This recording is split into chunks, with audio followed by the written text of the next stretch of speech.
guys, the day has finally started. It's 5:32 in the morning, and in a while I'm going to take a bath, and as soon as everyone wakes up and we get ready and eat breakfast, we are going off now.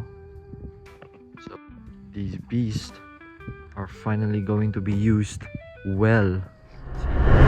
So guys, it's currently 7:30 in the morning.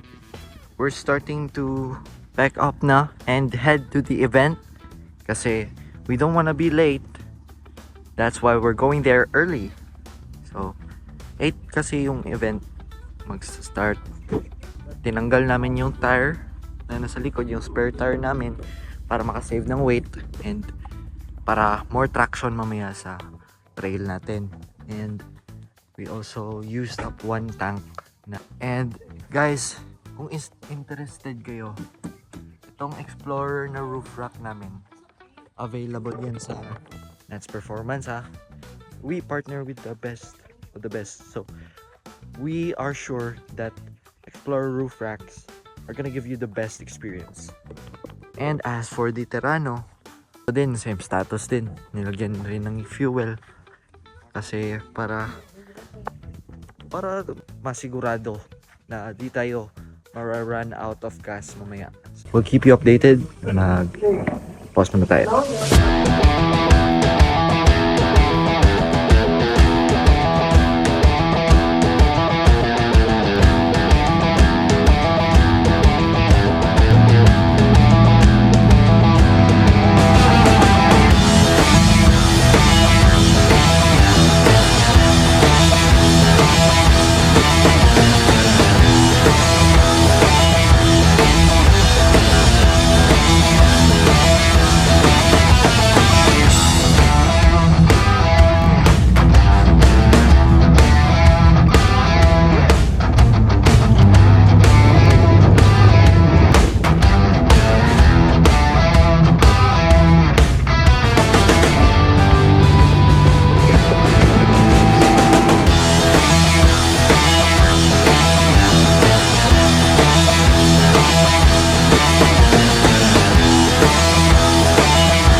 So itong Mitsubishi Strada, naka TGM na awning.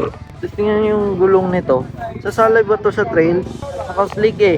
And I also noticed na ito, may snorkel siya. And we have a same exact snorkel for sale. Yung TGM na basta yung pang dive na snorkel namin. Napaka ganda nito. Yung tires nga lang kabado. So yun. Check pa tayo ng iba. Ito, Hilux. Yun o, mga patrol. Maraming patrol dito eh. Patrol. Ang pogi eh. Ngayon, nandito na kami sa The Tent City. Tapos dito, nag-meet up yung mga kasali sa overland mamaya. Overlanding mamaya. So, I noticed, nag-observe ako, tingnan natin tong mga sasakyan na to, kung ano yung mga brand nila na mga maangas nila na mga accessories. Syempre, dito tayo mag-start.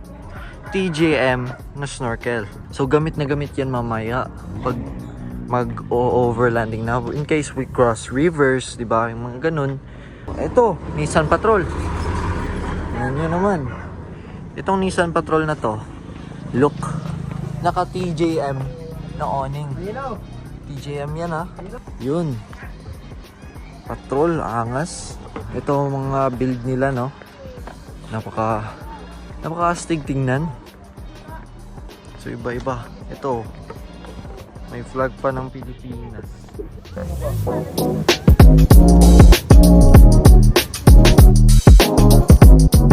Ito. Nandito na yung mga unit na napaka-astig. Yung pinaka-astig sa astig. Well, second to ours, of course. Journey Tires. Journey Tires, guys. Na-equip yung Journey Tires Meron pa siyang yung Warn na MA274S. Powerful yan kasi automatic yan eh. Ito, M-Track na battery. Oh, kumpleto oh. May TJM utility box. Oh, maangas to eh kasi naka-utility box. Oh, TJM utility box. Grabe. Kasi yan polyethylene pa, napaka tough ng materials niyan. So ito, TGM din yung unit. I thought at first Hilux to siya kasi same kasi yung decals niya yung sa Hilux na meron din kami. Ito Nissan Patrol ba to? Dirty Life na rims. So yan, naka-beadlocks na yan. Oh, anong size nito? 35 inches yan. 35 inches yan yung size nito ah. Oh, yun, kita nyo. Pangalan natin yan. Nats Performance. Oh, naka TJM awning. Interested kayo? Oh, yun na yung pinaka hinihintay nating unit. Yung tractor. Isali-sali ba yung tractor natin? Kasi sure, equipped yan eh. Nandito na kasi. Tatlong Jimny yung nandito. So yun. Dito sila. Hey! Dito sila kuya. Napadaan lang sila. Kasi ngayon, overlanding tayo. So, oras natin ngayon, 9 na. Guys, I'm so excited for this overlanding ba. Like, it's my first time na experience na makakita nito. So, let's see how this one goes, okay? Oh, sila, palis na sila. Magla-line up na. Ano ba naman? Yun yung mga unit natin.